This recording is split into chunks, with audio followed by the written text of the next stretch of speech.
Tonight we have another unique area of research to share. We'll be hearing from Dr. Susie Hutchins on how Indigenous youth are using hip-hop as a way to empower their search for social justice. This topic is particularly relevant at the moment as we have just come to the end of NAIDOC Week, celebrating the history, culture and achievements of Indigenous people. So now let me introduce Susie. Dr. Susie Hutchins currently holds the position of Coordinator of the University Preparatory Program at Wilto-Yallow. This is a program for Aboriginal and Torres Strait Islander people who want to get ready to continue their education at university. And in this role, Susie makes a tangible difference to the lives of Indigenous youth. Susie's research interests in the area of Aboriginal youth and justice span more than 20 years. She gained her PhD in social anthropology here at the University of Adelaide, so she's one of our students, which is terrific, and that was back in 1995. For over 20 years, she has worked as a consultant anthropologist and expert witness in native title cases and family law cases across Australia. She has also worked as a senior lecturer and research fellow here at the University of Adelaide, as well as at the universities of South Australia and Flinders. Susie has written many government and court reports on native title, Aboriginal heritage, Aboriginal youth and the criminal justice system, and she has published in the fields of juvenile justice, Aboriginal heritage and Indigenous knowledges. In 2013, Susie was a recipient of an Endeavour Research Fellowship for Indigenous Australians to undertake 5 months research at New York University.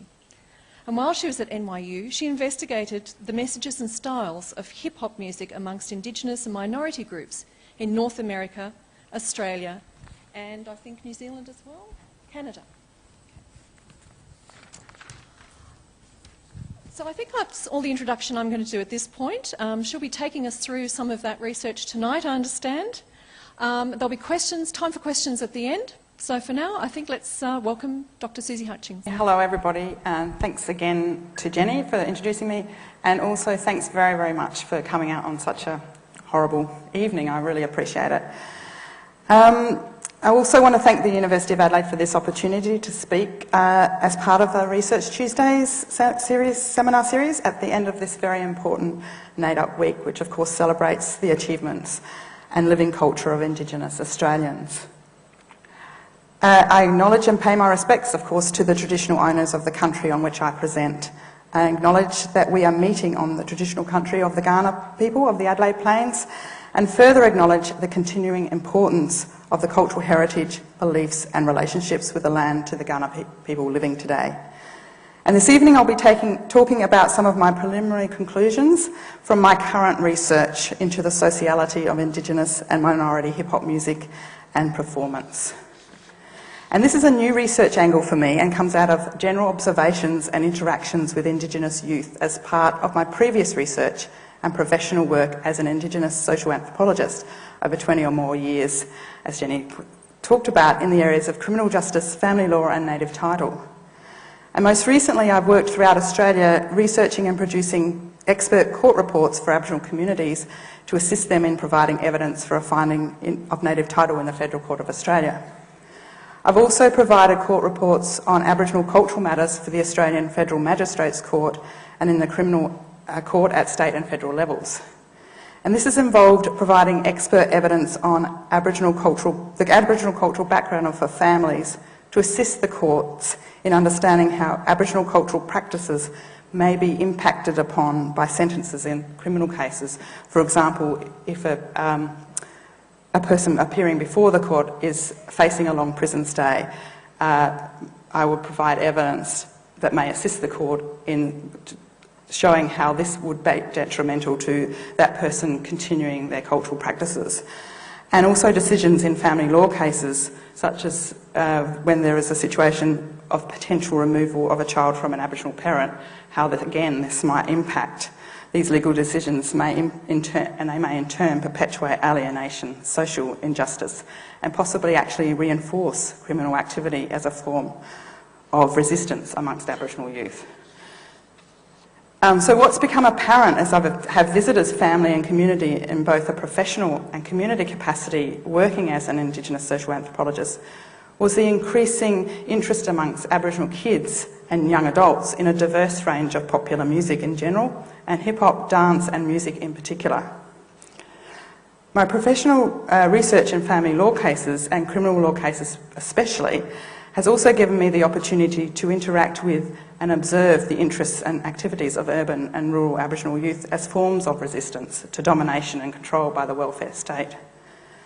But rather than delve into this aspect of my previous research, which formed the background for my doctorate and my subsequent publications on the interactions and social meanings for Aboriginal youth as they came into contact with the police, welfare agents and the courts, what I actually want to present in this paper are some of the findings from my preliminary research and analysis on the social connotations and innovative cultural production of hip-hop among Indigenous and minority youth in Australia, Canada and North America. It is intended that this research will form the background of a much larger project and publications from 2016. What has inspired my interest in this area is my long-term, of course, love of hip-hop music as well as its other interests. On a personal level, I've been able to indulge this passion for hip-hop and related styles of music such as soul, jazz and R&B as a DJ and producer over the past 6 years of an eclectic music program which is called Crossing Tracks. And just as a plug, this show airs every Monday night at 10 o'clock on Adelaide University's own community radio station, Radio Adelaide 101.5 FM. So if you get a chance, listen in. Importantly, producing Crossing Tracks has been influential in the development of my understanding of how different but related music genres such as jazz, R&B and hip-hop have changed through history and have invariably influenced each other as expressions of protests among disaffected and colonised peoples. And many of you are probably no doubt familiar with the songs of North American exponents of hip-hop protest songs such as Public Enemy, NWA, Kendrick Lamar and so on. History and authenticity in hip-hop. In 2013, as part of an Australian Government Endeavour Award for Indigenous Australians, I spent 5 months researching the emergence and history of hip-hop in New York City, which is a privilege, I must say. It was a fantastic experience. It is my argument that before I could truly understand the bases for Indigenous and other forms of hip-hop, I needed to appreciate something about the history and place of origin of hip-hop. Coming out of findings from my initial research in NYC, this new project, which I introduce here, will investigate how hip-hop as the culture and rap as the music and one part of that culture are significant spaces in which contemporary Australian Indigenous philosophy, which speaks to issues of social justice, is developing. In 2013, while I was in New York, hip-hop was celebrating its 40-year anniversary. And it was made clear to me by those hip-hop MCs, DJs and dancers that I interviewed in New York City that there is an official version of what hip-hop actually is, and this underlines what is defined as the authenticity of this social phenomenon. And some of you may recognise the guy up in the corner is Africa Bambaataa. I have got a picture of Cool Herc, but there's a big bit of graffiti, hip-hop, etc. That's in Harlem. And the other graffiti down the bottom was at 5 Points, Long Island, Queens. It's now been completely whitewashed, unfortunately. It was a fantastic site and a mecca for hip-hoppers and dancers. And the other picture is one of the park jams that regularly take place in Manhattan. It was made clear to me by those, as I said, I've already said that, sorry, I'll just repeat that. It was made clear to me by those hip-hop MCs, DJs and dancers that I interviewed in New York City that there is an official version of what hip-hop actually is, and that's very important. Invariably, the core elements defined by North American commentators and hip-hoppers are rap, DJing, b-boying or dance, style and graffiti. It would seem that there is a much touted official history of the development of hip-hop in New York. And the most recent manifestation of this being the celebration of authentic hip-hop's 40-year anniversary in 2013 in New York City, called The Birth of Hip-Hop. My research has shown this version is not necessarily universally accepted and denies alternate views, with some hip-hop artists claiming hip-hop in 2013 was actually only 39 years old, and the founder was not DJ Kool Herc, but Africa Bambaataa, that guy up there. Interestingly, who both hail from the economically deprived borough of the Bronx. This is an important bit of competition between two sections of the New York hip-hop scene. In addition, this authentic version of the history of hip-hop does not account adequately, I theorise, for the disjuncture between corporate rap, i.e. rap devised by music corporations using headline celebrities such as 50 Cent, and community, family-friendly hip-hop, or hip-hop as a lifestyle that can be lived and passed down the generations, which has grassroots origins. Nor does it account for the divide between the history in the USA of East Coast hip-hop and West Coast rap. Perhaps one of the most important distinctions to emerge out of the development of hip-hop in the United States was this difference between what has become known as West Coast rap, often associated with California, and East Coast rap or hip-hop coming out of New York City. And I raise this here because this has certain implications for the development of hip-hop in Australia for Indigenous and non-Indigenous performers, fans, communities and audiences alike. When I was undertaking fieldwork in the small country town of Port Augusta in the late 1980s for my PhD on Indigenous youth and their interactions with the criminal justice and welfare systems, hip-hop was not generally listened to by Aboriginal people in this town and surrounding country areas. Kids were more interested in the country music of their parents, and I'll raise this again later in the talk, and 80s pop music as heard on the radio.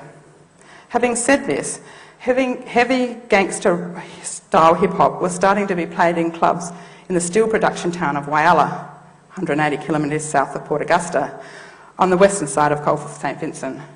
Aboriginal youth were rarely allowed to enter these venues, which was dominated by a clientele of young white males who mostly worked for the steel manufacturer BHP or were the children of pastoralists. Excuse me for a second.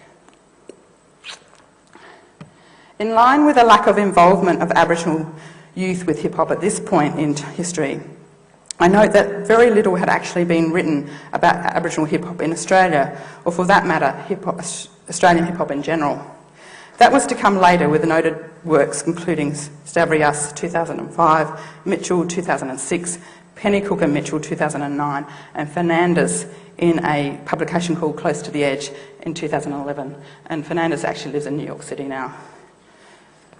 I contend, however, that by the 2000s, hip-hop in Australia was again being adopted at a growing rate by migrant and working class youth and young adults in an urban environment where unemployment was high, for example in Cronulla in Sydney and in areas of Melbourne. Indeed, the growth of this form of hip-hop, as Roger has argued, was contradictory in expression to previous forms in that musically and stylistically it took its base from the developing genre of gangster rap in the mid-1980s in California. Although, as I've commented, there was some interest in gangster rap among immigrant youth in the country town of Whyalla as a means to express an association with being tough and part of a group. Interestingly, in terms of working class identity, there was also a rejection of an association with blackness, despite hip-hop's African-American origins. Yet, as I've already noted, for Aboriginal people, gaining access to music venues in this period was fraught, as access was often denied or at least restricted, as non-Aboriginal venue owners sought to control the makeup of their clientele. In this environment, many Aboriginal youth could not successfully participate in the public expression of an appreciation of this emerging style of music. Rather, identification among white males with urban alienation, male dominance, crime and violence was the attraction to the gangster style of hip-hop. The association was therefore with the style and perceived messages of the music rather than the identity and origins of the people who sang or rapped it. And as recent research has shown, such as also that by Roger, this situation has been repeated in the suburbs of Melbourne, Australia's second largest city. Authenticity in Indigenous hip-hop. The construction of an historical truth to the history of hip-hop culture as celebrated in New York City in 2013 feeds down into the characterisation of hip-hop as having 5 main elements. Thus, hip-hop is couched as genuine as it has a structure that may have developed organically but is not random. And this is a structure that can be passed down the generations as elements in a ritual performance in order for singers and performers to be initiated into hip-hop culture. In New York City, the 5 elements of hip-hop are known, as I've said, to be b-boying, emceeing, DJing, competing in style. The story of the history of hip-hop in NYC is so well known that even Australian writers propound it and performers. Nevertheless, as I've already indicated, the definitions of the number of different elements making up the culture of hip-hop differ across the literature. Australian understandings of the internal components which make up hip-hop culture seem somewhat misaligned with versions touted by New York artists. In Australia, the elements most cited are DJing, breakdancing, MCing, beatboxing and graffiti. Stavrias, for instance, in his 2002 article, Aboriginal Youth and Hip-Hop Identity, includes graffiti as one of the 5 elements, but fails to couch it within the caveat that graffiti, while operating in conjunction with the development of hip-hop, as we see in the iconic 1983 New York subway film Wild Style, I don't know if anyone's seen this, but it is definitely an iconic film, is also credited by New York hip-hoppers as existing way before hip-hop started. Some say it is, quote, as old as mankind itself, citing the Lascaux cave art in France as example of graffiti's ancient origins. What is deemed authentic, then, undergoes transformations as hip-hop crosses cultural, ethnic, music and international boundaries. However, as may be expected, it is within the official version that there are myriad versions of alternate interpretations that are often attached to the expression of ethnic identities and histories of oppression. It is these that are the most dynamic, interesting and open to interpretation. And I argue that Australian hip-hop, and Indigenous hip-hop in particular, is no exception, even if it is not entrenched within the same history as hip-hop in the USA.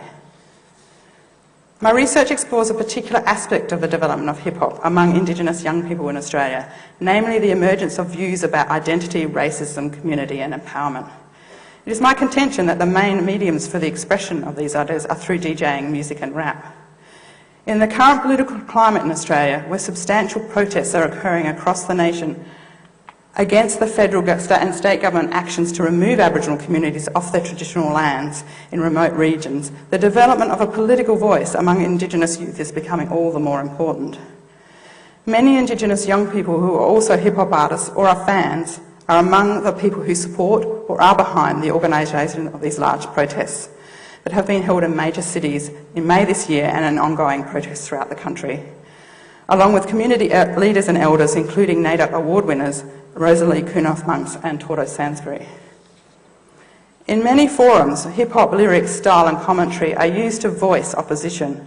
For example, a collective of Indigenous artists from across Australia, including Lady Lash, Jambi, Supreme and Felon, in their song Stand Proud are, quote, calling out colonial forces, racist ideologies, histories and speaking urgent truth to power by joining forces to contest colonial occupation of their homelands and resist the government's attempts to force closure of Indigenous communities, end quote, and that's from Indigenous Music Culture blog from April this year.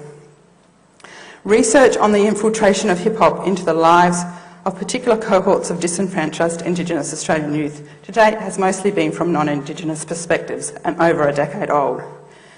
It is my contention that with few exceptions, such as Gibson and Dunbar Hall, Morgan and Warren and Fernandez, this research has not adequately explored the unique styles of hip-hop and rap as public discourses written by Indigenous Australian youth as a means of empowerment. Nor has there been adequate research on how Aboriginal youth and young adults in Australia interpret and translate cultural meanings through music that connects tradition with modernity. This is in sharp contrast to research coming out of North America, investigating the political motivation and performance of hip-hop amongst Indigenous youth as forms of protest. And much of this research is by Indigenous researchers, which is an important point. As Amsterdam from Columbia University comments, quote, young people across native North America and the First Nations are making beats, spitting rhymes, telling stories and taking direct action to build the future now. Hip-hop artists are repping a radicalised Aboriginal heritage that is everywhere, but most of all in hip-hop, challenging the limitations of poverty, invisibility and social dislocation, confronting symptoms of invasion, racism, poverty, police violence, intergenerational trauma and haters. Artists profoundly demonstrate that the materiality of hip-hop is a way of not dying and of moving past the necessity of surviving to a fuller, thriving political and cultural life, end quote. It is important to decry the lack of research interest in the social meanings of Indigenous Australian hip-hop in an environment where surveillance by the legal and welfare systems of Indigenous Australians and continuing disadvantage leads to truancy and suicides as issues of national concern. And I'll raise this point again later. Significantly, the protest song I discussed above about the closure of Aboriginal communities refers directly to these issues, using the following words by Yamatji man Sean Harris in the introduction. Quote, depression, suicide, deaths in custody, all these things are consequences, repercussions of Colin Barnett and Tony Abbott's forced community closures, end quote. The acknowledgement that hip-hop in the United States has developed out of a tradition of black music, such as jazz, bebop in particular, blues and spoken word, is reiterated by many artists and analysts alike. For instance, the b-boys and rappers interviewed in the movie Rhyme and Reason from 1997, directed by Peter Spira, make this point over and again. Regardless, it is important, even among Australian hip-hop artists, that they know the origins of hip-hop in order to understand, quote, what hip-hop means, i.e. that this genre of music and performance comes out of the South Bronx of the late 1960s and into the 1970s as a response to urban decay, social dislocation of communities and gang violence. Hip-hop in Australia developed at least 10 years later as tracks such as Grandmaster Flash and the Furious Five's The Message hit the charts, followed by the movies such as Flashdance and Wildstar. Indigenous hip-hop as a unique form, I argue, did not develop until the 1990s among Indigenous musicians. Fernandez charts some of this development in her study of the uptake of hip-hop by minority populations in Australia and elsewhere. Prior to this, early hip-hop among Indigenous musicians, as it did with non-Indigenous youth, took the style of the gangster rappers of the 1980s, as I've said. But among Indigenous youth, as suggested by researchers such as Dunbar Hall and Gibson, Indigenous hip-hoppers of this era incorporated an identity which identified Aboriginal youth with the symbols of power and money as intrinsically linked to the power of blackness, as did many US gangster rappers. So in this way, Indigenous hip-hop did coalesce with the development of hip-hop as consumed by non-Indigenous audiences in Australia, as I've already discussed, but incorporated a different set of social meanings in the uptake of the genre. However, as other researchers have also noted, since this brief flirtation with gangster rap, Indigenous hip-hop has, quote, has been simmering underground over the past 2 decades, demonstrating that the elements of hip-hop are often positive, even educational forces. And that's a quote from Mitchell. In an interesting turn of events, the eventual rejection of gangster rap by Australian Indigenous rappers has now come full circle some 20 years later among certain Aboriginal hip-hop groups who identify with proponents of the original gangster rap scene in California. We see this, for example, with the Brisbane-based rap group Native Rhyme, linking up with visiting rappers from the USA, once associated with the gangster rap scene, such as Snoop Dogg. Snoop Dogg, in his reworked image into an artist who supports members of oppressed communities, has offered his support to the Indigenous hip-hop scene in Australia. And I note, however, that this assistance is mainly for urban-based Indigenous hip-hop artists, not necessarily for those living in remote communities or small country towns. In a Facebook posting by Indigenous hip-hoppers Native Rhyme, they make the comment, quote, "Thanks to the big homie Snoop Dogg for agreeing to do this with and for us. Exclusive to the Native Rhyme 1111 national tour, all money raised will be donated by worthy youth causes nationally. If we can use fame and fortune to help others, then that's where it's at." But it was country and gospel music that were the popular music of choice of the previous generations of urban and rural Aboriginal communities. Many of these communities continued to practice traditional ceremonies alongside the consumption and performance of contemporary music, developed since invasion as well. And none of this history is uncomplicated, of course. Certainly the tradition of storytelling in many Aboriginal cultures lends itself to the tradition of storytelling in country music. It would seem, however, that comparative with Australia, country music, unlike hip-hop music in the US, has a very different history, being directly connected to the history of the frontier and white colonisation, becoming the music of the dominant population. I note, for example, the comments made by the African-American comedian W.K. Bell, as reported in the Village Voice, quote, "Country music equals the blues minus slavery." And that's very poignant for Americans, particularly particularly African-American people. Country music in Australia, I would suggest, is intrinsically linked to the settlement invasion of the outback, but is also embraced by Aboriginal people because as a medium it lends to telling in song some of the history of the removal of Aboriginal people from their lands onto missions. Aboriginal labour as stockmen and women, it was vital to the success of the pastoral industry in outback Australia, and country music was played and sung in stock camps by Aboriginal workers and their bosses alike, and still is. I theorise that the void between country music and hip-hop in Australia, until relatively recently, mirrors the void between different generations of Aboriginal people, where hip-hop, in my experience at least, until recently, was often ridiculed or at the least dismissed as of little meaning, having violent undertones, is anti-women as per gangster rap, and has been constructed as a passing fad for youth by many Aboriginal people in their late 40s and above. It is put up as being almost childlike, certainly not adult. Contrastingly, it has been until recently defined as the music of youth and the uninitiated in Aboriginal traditional culture. In this vein, many hip-hop programs have been designed by well-meaning welfare and church organisations, specifically to engage Aboriginal kids as a prevention to their becoming involved in delinquent and criminal activities. These programs run in both the city and outback communities. Significantly, recently, these have been co-opted by Aboriginal hip-hoppers and are gaining increasing approval from older generations in Aboriginal communities. For example, the program run by Indigenous hip-hop artist and electronic producer Monkey Mark with Aboriginal kids in the Western Desert Lands known as the Kintor Kids. I argue that rather than being an anathema to Indigenous knowledges and ways of understanding the world, hip-hop's rhythmic forms are ideal for expressing an Indigenous worldview and providing a medium for engaging and teaching Aboriginal kids. And this is captured in Monkey Mark's recordings of the Kintor Kids hip-hop songs, which resound with song, stories of desert lifestyles and beats. And even though this particular track is not a Monkey Mark track, these are the Kintor Kids, and I'll give you some indication of where they're heading with their music. You know I'm fresh.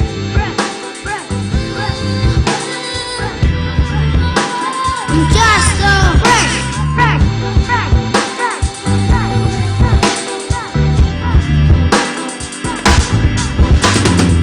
We take a shower every day before we go to school.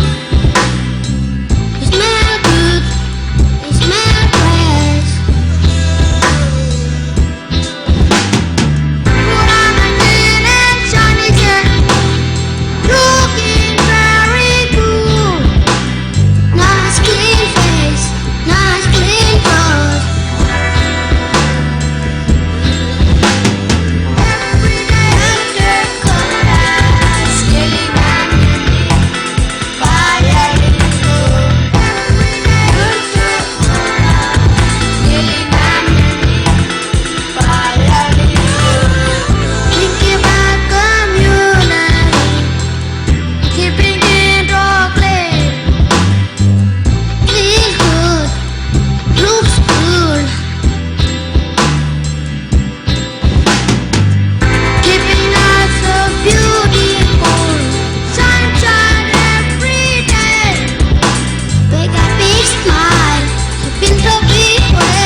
It's pretty cute. Thus, the structure of hip-hop culture as it has developed and solidified into a set of rules of behaviour provides a framework within which certain elements of oppressed peoples can find solace, brotherhood and sisterhood and identification.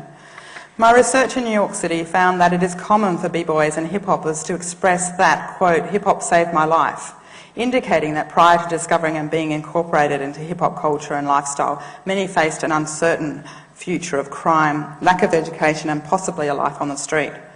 The refrain, hip-hop saved my life, has therefore developed as part of the style and lexicon of everyday performance as a person embracing hip-hop culture.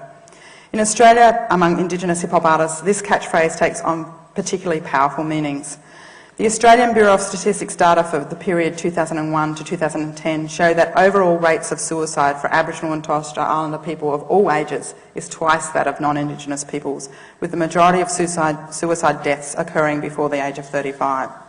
And the House of Representatives Standing Committee on Aboriginal and Torres Strait Islander Affairs report that 20 years on from the Royal Commission into Aboriginal Deaths in Custody, quote, Indigenous juveniles are 28 times more likely than non-Indigenous juveniles to be incarcerated, despite Indigenous peoples representing only 2.5% of the Australian population, end quote.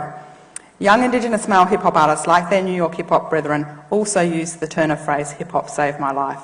But in the Australian context, this, I argue, provides a forum for the expression of indigeneity in the context of ongoing colonialism. Some, such as hip-hop artist Jimbler, also comment on the implications of, quote, suicide as an immense problem for our people and their communities, end quote, compounded by the social implications of colonialisation involving histories of violence and generational loss. Yet the messages expounded while revealing a history of resilience in the face of colonial domination also celebrate and I think this is an important point, celebrate the solidarity of Aboriginal family and community. Shepherd and hip-hopper Briggs' most recent song, The Children Came Back, released to coincide with NAIDOC Week, is not only a tribute to Archie Roach's 1990s song, They Took the Children Away, but takes the message of this iconic song to the next level in celebrating Indigenous achievements by rapping a roll call of musicians and sports people, including Cathy Freeman, Adam Goodes and Jimmy Little. The research of Maxwell and Roger, among others, shows that white Australian rappers struggle with developing a distinctly Australian hip-hop style separate from hip-hop's American origins. As I've indicated here in this paper, I contend that this is not the case for Indigenous rappers and hip-hoppers, and is in fact the opposite. Combined with the fact that historically the music of Indigenous Australian youth has been largely ignored by the Australian music industry, my research shows that for many Indigenous youth, hip-hop is extremely important in providing a subculture to express emotion and ideas about their lives in contemporary Australia, where facing racial and ethnic prejudice is a constant challenge. Notably, in contrast to non-Indigenous rappers, perhaps with the recent exception of groups such as the Hilltop Hoods, who provide artistic and funding support to Indigenous hip-hop artists, commentary on issues of identity emerges within hip-hop through lyrics, rhymes and raps articulated by Indigenous youth. I assert, therefore, that Indigenous hip-hop as a genre is emerging in opposition to and challenges mainstream music styles and much white Australian hip-hop, with insightful and politically motivated lyrics often combined with sophisticated production style and content. Perhaps one of the best examples of this emergent style, which champions a modern indigeneity against a background where Indigenous urban identity is regularly contested as inauthentic by dominant mainstream Australian society, is the Last Connections production I Can, which features Radical Sun. The group originated from the industrial town of Newcastle in New South Wales in 2006, with members Joel Wenitong, DJ JT and Naomi Wenitong. And this is the clip.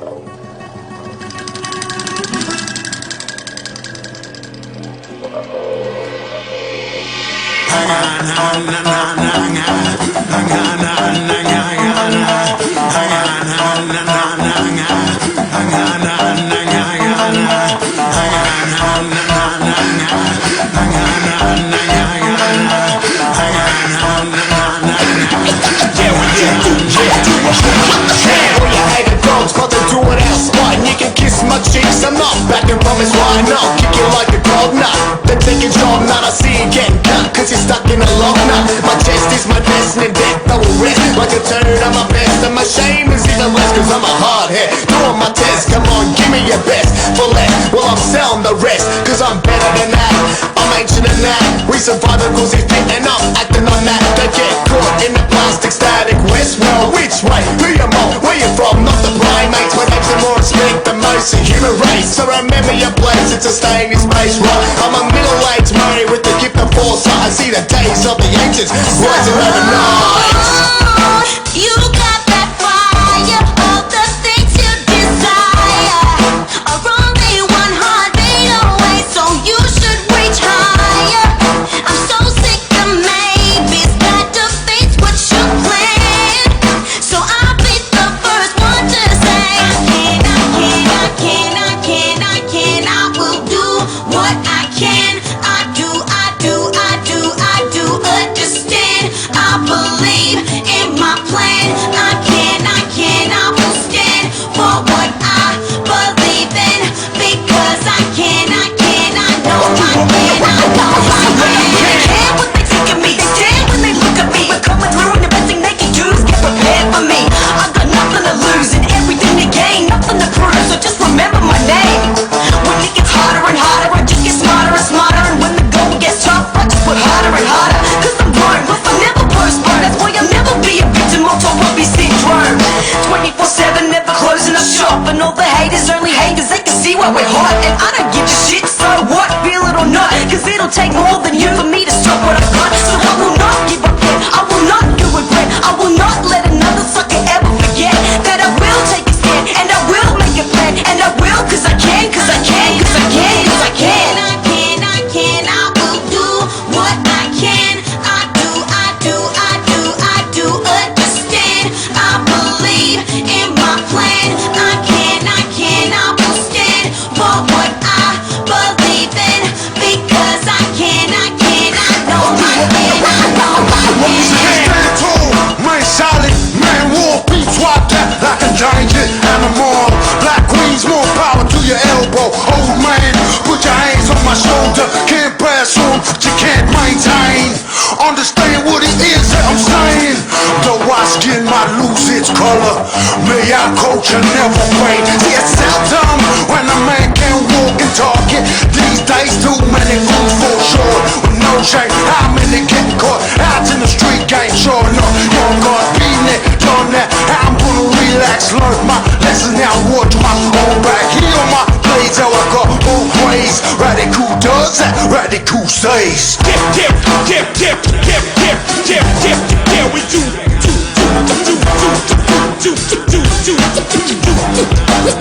what we can. Do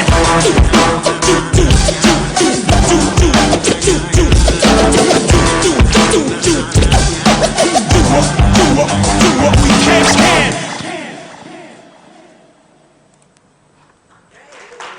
It's pretty good. So far from chanting their traditional roots, Aboriginal hip-hop artists not only draw inspiration and respect from traditional culture, but also on the music of previous generations of Aboriginal country, rock and reggae musicians. And this is no doubt an important reason why hip-hop, as embraced by Indigenous youth, is gaining increasing acceptance among relatives in older generations. These musical forms have played an important role in the development of protest music amongst Indigenous musicians of previous generations, and perhaps one of the best known songs internationally at least is Yolngu group Yothu Yindi's Treaty from 1991.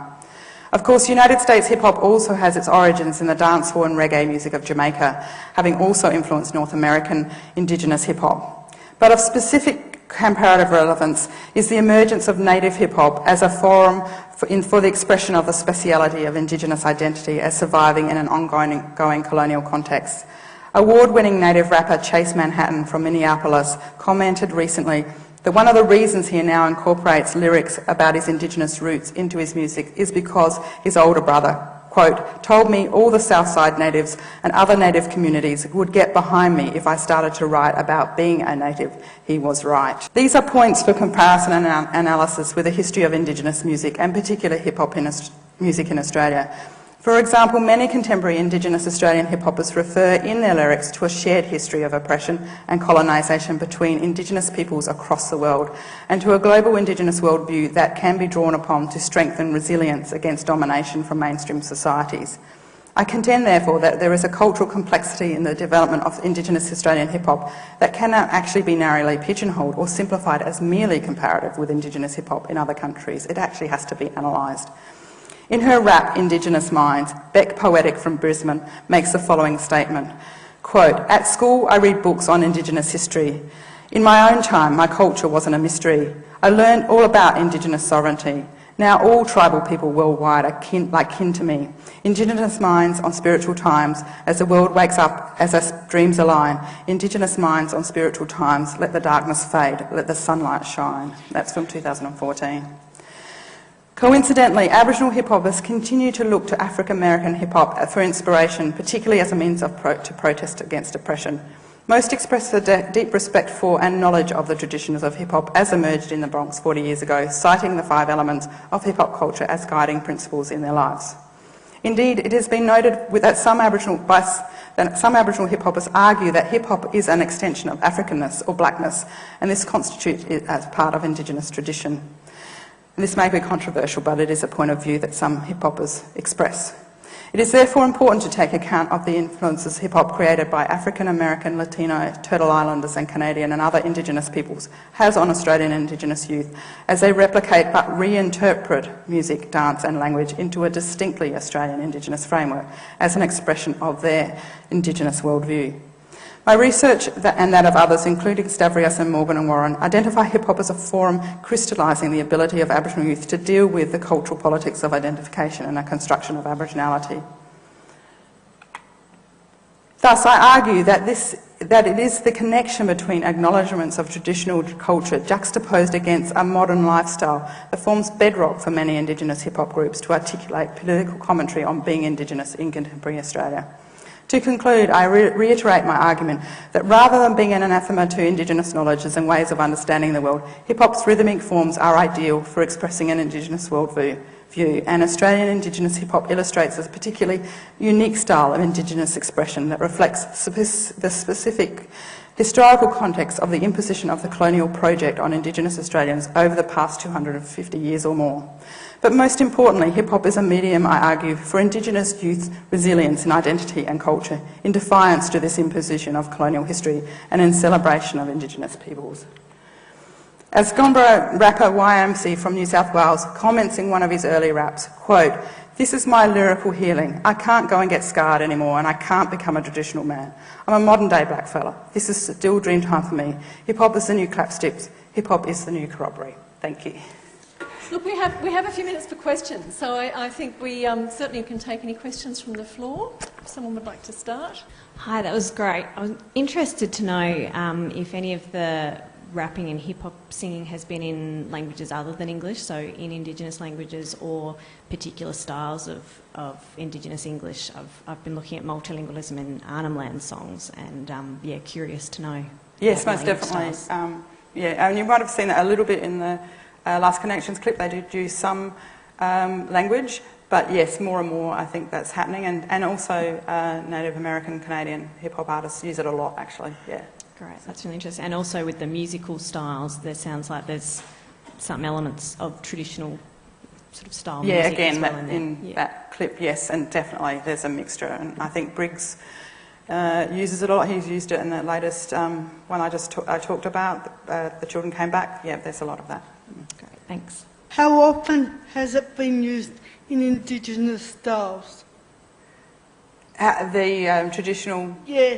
I think in almost every track I hear there's some form of traditional elements, or borrowing from older elements such as didgeridoos or clapsticks or chanting. For in Native American and Canadian hip hop, there's a lot of drumming as well, which is obviously a traditional instrument. So you get those elements coming in, mixed up with more modern styles. Thank you, Dr. Susie. I sometimes consider myself a bit of a hip-hop enthusiastic. And your presentation was fantastic. I don't want to anything that I say right now, I don't want it to dwell on anything that you've covered. I think it's absolutely amazing. But I do just want to say, from the perspective of this happening at the Adelaide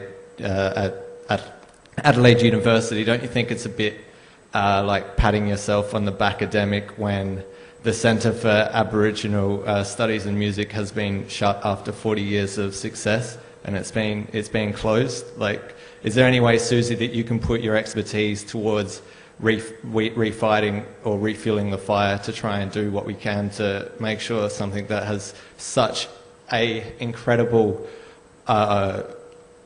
place for people to pursue what it is that you've covered, so that they can study music in the sense that is traditional and an incredible thing that would be such a horrible thing? So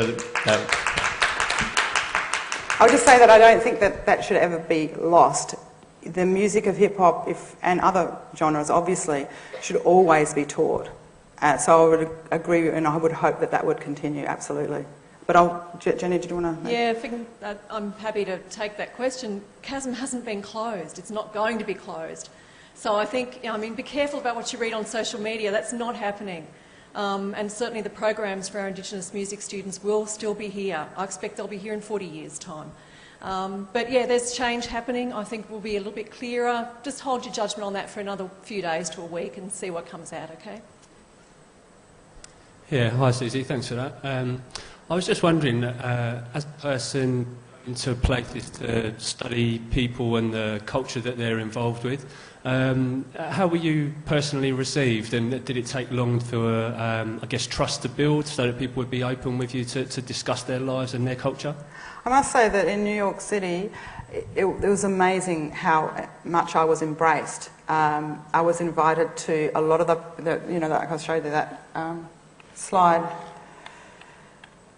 This one with the park jams.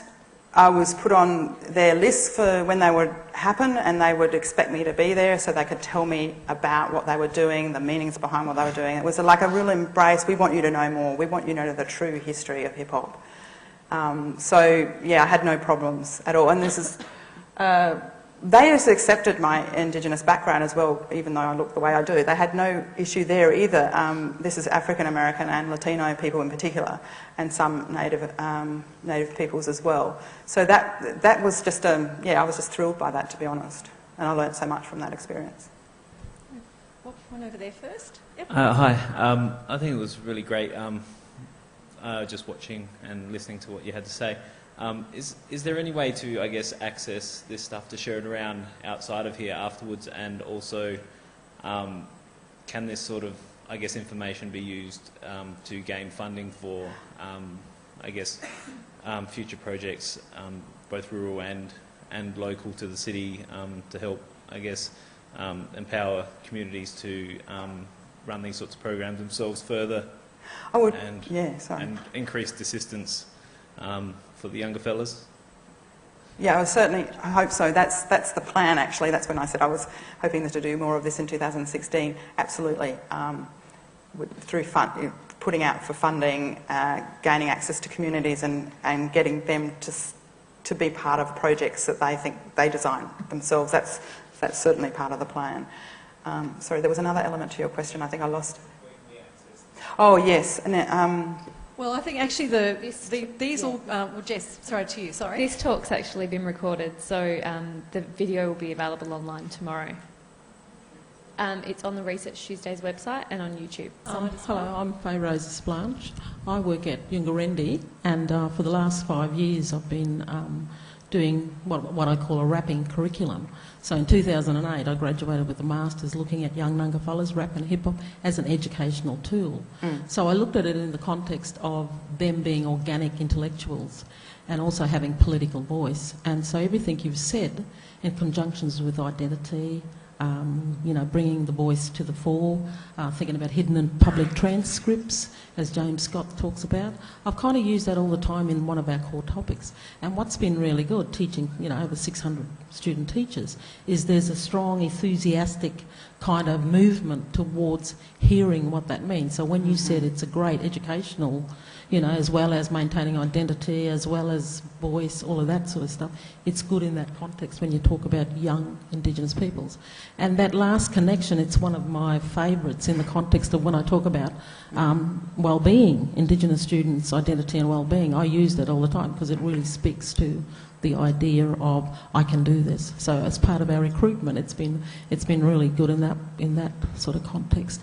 But again, I would have loved to have gone to something like this and seen something like that. But you know, what you've had a chance to see. So I guess thank you for presenting today. And it's nice to know that in a forum like, you know, like the academia, like the university, and Indigenous peoples can start to have those voices. And scholars can start to actually bring it to the fore, because our main, I guess what I wanted to say also was, our main context is Indigenous youth, and it is allowing Indigenous youth to get a good education, to be successful in school, in their schooling and all of the stuff that you've already referred to. So thank you for that. Yeah, and thank you for those comments. That's fantastic. Hi there, thanks heaps for the speech, it was really interesting. I was just wondering, in the video clips that we were shown, I saw a lot of guys and young boys doing a lot of the hip-hop stuff, especially in the video with the school kids. Are there many girls involved in the hip-hop sort of classes and things, or is it really catering towards a young male sort of group? Maybe Faye, do you want to answer that question? Is that what? Yeah.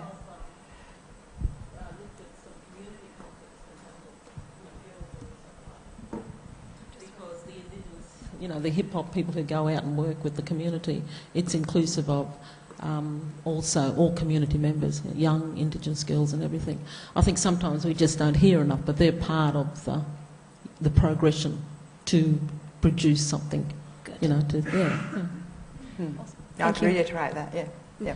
Look, that's all the time we have for questions. I'm sure Susie will be here for a little bit afterwards. We just have a gift, Susie. On behalf of the university, to thank you very much. Thank you. Thanks. Well done. Yeah, thank you. Thanks, everybody. And again, terrific topic, terrific questions. Thank you, everyone, for your comments and your questions. Yes. Next Tuesday's event, something completely different. I can't think of anything more different, actually, Susie. So next week we'll be hearing about cutting-edge light-based technologies that are helping the Australian Defence Forces keep our country secure. Very different topic, as I said. So key figures from the university's Institute for Photonics and Advanced Sensing, known to us as IPAS, will join with their counterparts from the DSTO, that's the Defence Science and Technology Organisation, to share some of their most fascinating light-based defence projects. So, hope it's better weather for that one too. If you haven't yet registered to attend, that's going to be on Tuesday, August the 11th. Please visit our website to do so. And thank you again for coming tonight, for your comments and questions, and have a good evening.